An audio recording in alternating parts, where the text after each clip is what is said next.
Hi, welcome to my kitchen. So for today, we're going to make a dark sweet and sour chicken. So bakit siya dark as sweet and sour chicken? Kasi maitim na mapula yung ating gagawing sauce ng ating chicken. So yung chicken natin, i-cubes lang natin siya depende kung anong size ang gusto mo.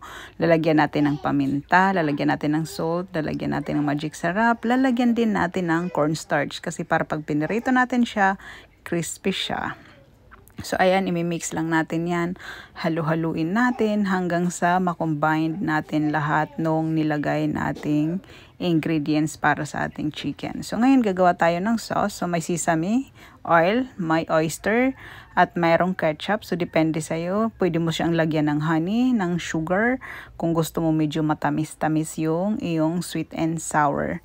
So, ayan na siya guys. So, ilulutuin lang natin yung ating chicken. Ipiprito lang natin siya. So, kung yung kawali mo, hindi naman dumidikit yung mga niluluto mo, kunti lang yung mantikang ilagay mo, okay na yan. So, yan. Ipapan-fry lang natin yung ating chicken. So, hindi natin kailangan ng lumulutang na manok sa mantika. So, ayan. Pag naluto natin yan siya, babaliktarin lang natin. Kailangan pantay, crispy. Ayan na siya, brown.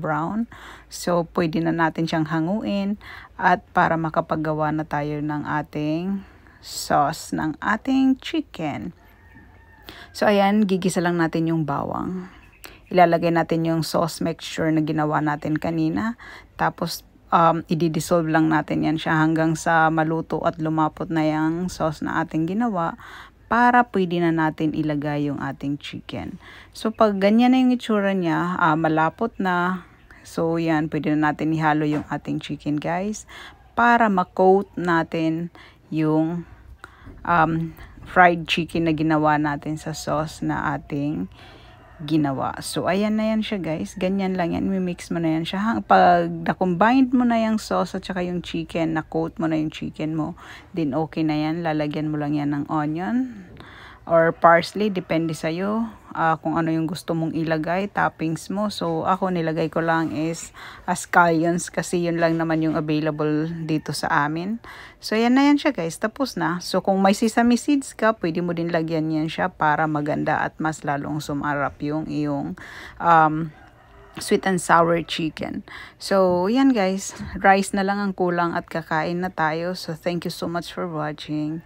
At sana ulit-ulitin nyo at babalikan nyo pa rin yung aking channel. Maraming salamat.